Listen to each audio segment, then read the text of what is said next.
G'day, I'm Ash. Welcome back to the channel. Today we're going to take a look at the J8B, or J... whatever. This long pencil bomber interceptor.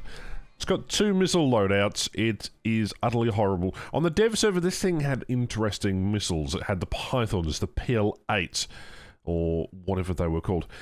In this, this particular aircraft really does struggle. It does get access to your radar locking missiles, which are fantastic and generally the ones that I'd recommend you do. But it does also get access to two other missile loadouts, which are just PL-5Bs, and they're not exactly the most intuitive sort of IR missile out there. It does get flares and chaffs, and the radar is okay on this machine, but its primary role is an interceptor. And with War Thunder being about all the big and heavy machines, this one, once you run out of your support units, basically your two either missiles or your four missiles, you're really kind of left with a gun that doesn't really do a whole lot. And you can't just have multi-purpose weapons because obviously, again, this vehicle is going to have customizable loadouts when they come to the live server, which they aren't yet, which is what they promised. Anyhow, doesn't matter. And because this machine is more of a support option, you really have to run quite a lot. Granted, this thing is incredibly quick, and it sports two, I believe, different generation MiG-19 engines, although this thing just looks like a combination of a MiG-21, a Phantom, and a Su-25 rolled into one. So, it has all of those kind of quirks going for it. On to some gameplay. Right, so first match we play in this machine, actually. Get a couple of texts from a couple of mates. Just double checking to see what the teams are consisted of. Trying to see if there's any A10s at 11-0, which doesn't appear to be the case, so that everyone seems to be China gaming. And all I can think in my head right now is Binjiling, as I look down to check my phone, as there is a meme that has pinged me, and, well, everyone's, all happy and fantastic. High-speed retract gear. Yeah, no. Going back to hangar I am, because that's my duty. Anyhow, second match, we actually get a decent lock-on something. We are using the two search and radar missiles because these are probably the best use case with the way that the machine is set up. It's an interceptor. It reminds me very much of a G91YS. Limited capability, decent-ish gun, but in itself it is just meant for speed, which is quite strange because I remember there was a couple of incidents with these particular aircraft in the early 2000s. So China was continuing to use them for a very, very long time. The rest of the team isn't really paying attention, and neither is the enemy team, so, just popping a couple of flares occasionally here is really keeping me alive. Anyhow, later on in that same match, we managed to catch an F4 unaware of our surroundings. Now, he does try and chaff earlier on, but they ultimately failed. He's pulling away, but it gets absolutely clobbered. His missiles are absolutely chonky, which is why they're probably going to only hold two of them.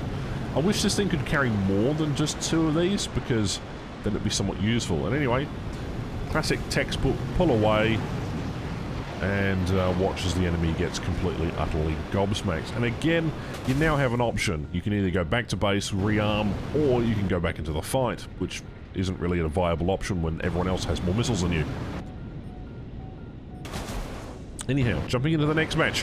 What we find here is a classic example of shit to the brains. I've gone and locked on this particular fellow over here. I'm going to fire one at him, and he is going to avoid in all cases possible. Gets chewed up by the flares, and then old mate over here is going to get some as well. Now, I'm trying to move out the way of some of those missiles that were launched at me. I'm going to pull directly back up, get on the guns, give it an old 1-2. Now, that wasn't a good idea to do, because this thing is incredibly fragile. Take a hit in it, you'll lose an engine. And you also lose aerial efficiency when it comes to generating lift on the wings. So this thing is a bit of a pain in the ass to fly, nevertheless. Regardless, it is still a viable aircraft, and let's jump into a full match. This is the only match that I've had decent fun in. More than 3 kills is a bit of an ass for this machine. It does require some trigger discipline. You're better off with a J7E, honestly, in most cases and scenarios. The vehicle itself is, well, it's armed with a 23mm cannon with 200 rounds. You can get large caliber countermeasures with this thing. I don't think you can switch them out.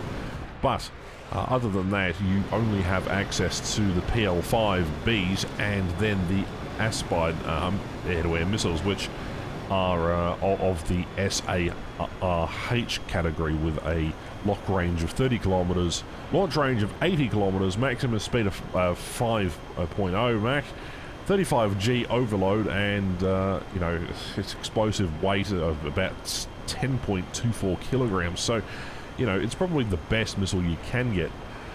Otherwise, the PL-5s and the PL-8s that were spotted on the dev server were definitely a little bit better. That's okay though, because this thing is incredibly quick.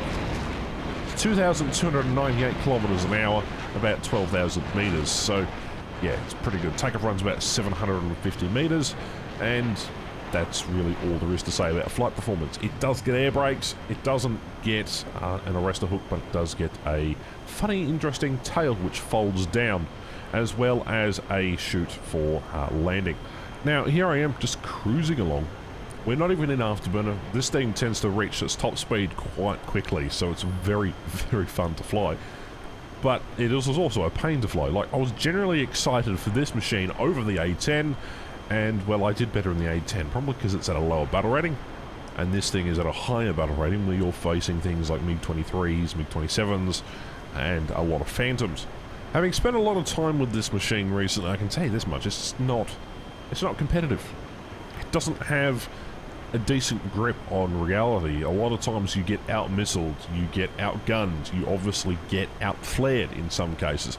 And because this thing is a big target, like, this is bigger than a MiG-27 and a MiG-23. This thing is absolutely ginormous. Getting away and keeping away from missiles is a pain in the absolute rear. Anyway, we've discovered our first target. It's an F-104 right here. We're diving directly in. You can see that we're almost reaching our top speed here.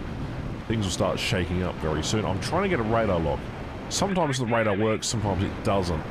Anyway, we'll put one towards him and hopefully it'll actually lock on. There it goes, first strike. So sometimes the missile works and sometimes the missile doesn't, because the missile knows where it is, where the missile doesn't know where it is. And anyhow, pulling up after a naval FJ, we've got a couple of other aircraft coming in. I've got an option here. Either I can go head on with this guy and go back and engage the other lad, but I think this guy isn't paying attention. So we'll pull directly down, and because the missile designation is just ridiculous at the moment, a little bit broken, yeah, exactly right. Now I've got two options. Dump a bunch of flares and chaffs, and go in with my 200 rounds of cannon. As you can see, this is where the mid-game comes into play. Am I going to go back to airfield to rearm, or am I going to go get a clever couple of kills with the guns? I'm not saying it's not possible, but it is something that you really need to watch for when flying this machine, if any of you are. I'd be curious to know how many of you in the comments would be actually willing to play this machine. Obviously, it isn't what I expected. I like that from a machine like this. There isn't any negatives to it aside from the fact that it's absolutely massive. I do wish there were better missiles. I keep saying that just because this platform would be really fantastic. But other than that, coming up on an FJ, you can't exactly hit them or lead them particularly well. But with the graphics and the new update, you know, it's quite interesting testing out the new vehicles on the live server for once. Having played them a bunch on the dev server, I can tell you this much. This machine is still an utter pig, and rightfully so. It's possibly the longest aircraft and jet aircraft we have in the game, probably the biggest one too, outside of maybe like a Canberra or a B-57 or something like that. Can't aim for a jack squat and finally actually get a hit on that guy. Well, that F4J completely obliterated. Didn't know what hit him. I think he just got hit by the Bin Jiling. Anyway, we've got two options. Either head back towards the base, which is what I'm looking towards doing, or chasing the last guy. So, again, that FJ completely knocked out. The other guy, gone. There's only one more aircraft left. The team is going to absolutely roll them. And this is really the best case scenario for this machine. Get a couple of kills with the cannons and get 2 kills with the missiles. If you were going to use the PL-5Bs, there'd probably be more chance for more kills. and maybe some more assists. But from my experience with them, they just eat flares like no tomorrow. Whereas these things, the radar-guided missiles, just absolutely love aircraft no matter what kind of state you throw them at. Anyhow, that is a quick look at the J5B, whatever you want to call this one, the J8B. It's an interceptor aircraft that can be played in a support role, and when played correctly, it does a fantastic job of complementing your team. Anyway, that's all I have for today. My name's Ash. Catch you next time. Bye-bye.